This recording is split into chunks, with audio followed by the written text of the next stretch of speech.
Hello and welcome to Derbyshire Wildlife Trust's Nature Tots at Home.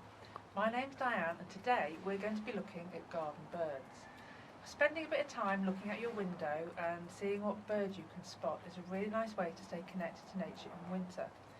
Spend 5 to 10 minutes sitting quietly and still and try practicing your counting to count how many birds that you can see. If you get really good at it and spotting the different birds and telling one bird from another, you can count the number of different birds that you can see and compare which there are more of and which there are less of. Now, one of the birds that you might see when you're looking out the window is this one here. Do you know what that is? Can you recognise what sort of bird it is? It's a robin. And how would we know that that's a robin? What would you use to recognise it? So when we spot a robin, we know it's a robin because it's got brown feathers down its back and it's got a bright red chest. And I've got a story here which tells us how the robin may have got his red chest. It's called Little Robin Redvest and it's by a lady called Jan Fernley. Shall we have a read of it? It was the week before Christmas and little Robin was getting very excited. He washed and ironed 7 warm vests for the frosty days ahead. He put on his white vest and set out to skate on the pond. On the way he met Frog. "I'm so cold," said Frog. "Can you help?" Little Robin gave Frog his white vest. "I've still got 6 vests left," he thought, as Frog hopped off happily. 6 days before Christmas, little Robin put on his green vest and dashed out to play in the snow. Down the path came a hedgehog. "I'm freezing," he said. Little Robin gave Hedgehog his green vest. "I've still got 5 vests left," he thought, waving goodbye to his prickly friend. 5 days before Christmas, little Robin put on his pink vest and went to look for worms. He hadn't gone far when Mole appeared. "Brrr, the ground's too hard to dig and I'm chilly," he complained.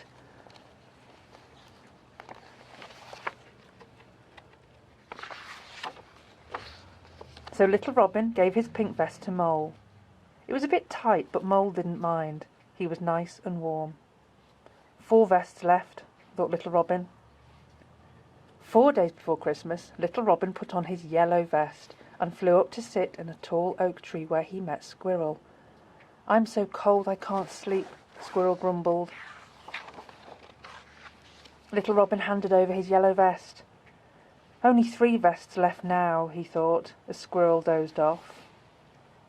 3 days before Christmas, little Robin put on his blue vest. He was swooping down through the clouds when he saw Rabbit on the hill. "I'm so cold my teeth are chattering," shivered Rabbit.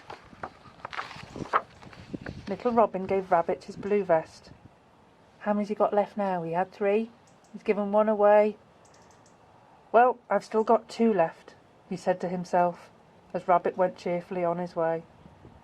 2 days before Christmas, little Robin put on his purple vest and skipped along the river bank. Next to the river stood Otter with her baby. She was very unhappy. "My baby is poorly," she said. Little Robin's purple vest was just right for baby Otter and made him feel much better. "Oh dear, I've only got 1 vest left," thought little Robin. On the day before Christmas, little Robin put on his very last vest, a warm orange one. He'd been walking and whistling to himself for some time when he met a little mouse shivering in the garden. Little Robin felt so sorry for her that he took off his last woolly vest and pulled it over her chilly little ears. Now it was late on Christmas Eve. The snow was falling, and poor little Robin had nothing warm to wear. There was nobody around to help him, and it was a long way home. He fluffed up his feathers as best he could and huddled miserably on a snowy roof. Soon he fell fast asleep. Not even the sleigh bells woke him, or the crunch of snow under 2 heavy black boots. Large hands scooped little Robin up and tucked him into a soft white beard. "You had better come with me, my lad," chuckled a gruff, jolly voice. "This is the generous little fellow I told you about," the man said to his wife. "He must have a very special present then," she replied. And with little Robin snug and cosy in her lap, The lady set to work. She pulled a thread from a big, bright red coat, and with it she knitted a tiny vest. It was a perfect fit for a little bird. "I'm very proud of you," said the man with a smile. "You gave away all your warm clothes to help other people. You are full of the spirit of Christmas. Now it's time for your present. This vest is very, very special. It will keep you warm forever, and when other people see you, it will make them feel warm too." It was time to go, back across the skies as the sun rose to kiss the land. Little Robin was very happy.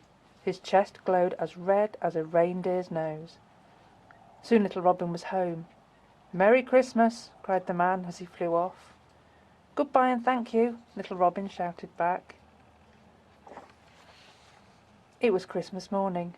Boys and girls everywhere were opening their presents. Little Robin flew to the highest branch, proudly wearing his new red vest, and sang out sweetly to wish everyone a Merry Christmas.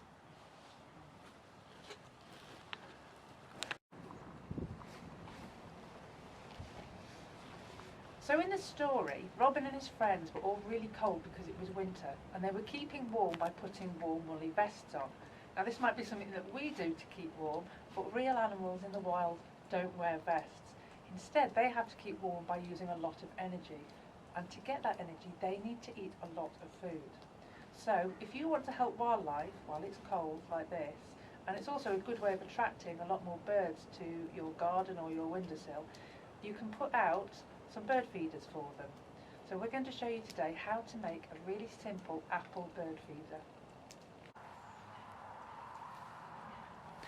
To make your bird feeder, all you need is one apple, a piece of string, some seeds. You need either an apple corer, or if you don't have that, you have a sharp knife. And you need to go outside and find yourself a stick. It should be at least twice as wide as your apple, doesn't matter if it's longer than that, and about pencil or little finger thickness. So we're going to start by tying our string onto the stick. So you need to tie a knot in it. So you put the string underneath the stick, about halfway along. And we've got two ends to our string. We've got our tree and our rabbit. The rabbit goes around the tree and then down the hole. And we pull it tight. I'm just going to do it again. There's our tree. The rabbit is going around the tree and down the hole. And pull it tight. Okay, so we're just going to put that to one side for a minute. And let's take our apple. If you have an apple corer, you can use that to take a nice cylinder out the middle of your apple. If you don't have a corer, you can use a knife to cut a square through the centre of your apple instead. Always get an adult to help you with this bit.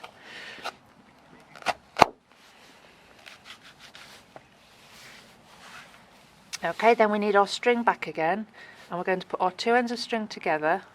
We're going to push them through the middle of the apple and pull it out the other side. Okay, and then we've got a bit more knot tying practice.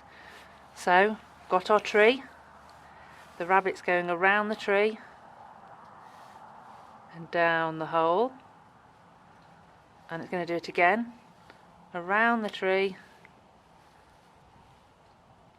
down the little hole that you wrapped it round, and pull it tight. Okay, so what we've made so far is a hanging apple with a little perch for the birds to sit on while they're pecking at it. But we can make it even better for birds. They like high energy foods, so things like seeds are really good. And if you look at these are black sunflower seeds. If you look at a seed, one end is rounded and the other end is pointed. We're going to use the pointed end to push it into the apple. And you can just carry on adding seeds, as many seeds as you can fit in there. You could do them in random, just stick them wherever you want, or you can make patterns with your seeds. And this could keep you quite busy for quite a long time. The more seeds you put in there, the more birds you are going to feed. And just keep going with it until you filled as much space as you can with the seeds, and then you can go and hang it maybe somewhere that you can see from outside your window, and then you can watch the birds that come and eat on it. I hope you enjoyed making your bird feeders, and if you've enjoyed that, we've got an activity sheet with quite a few more ideas of different things that you can do all about garden birds. And if you enjoyed doing these different things, please do send us your pictures and videos, and send us in your comments to tell us what it is that you've enjoyed and what you've seen.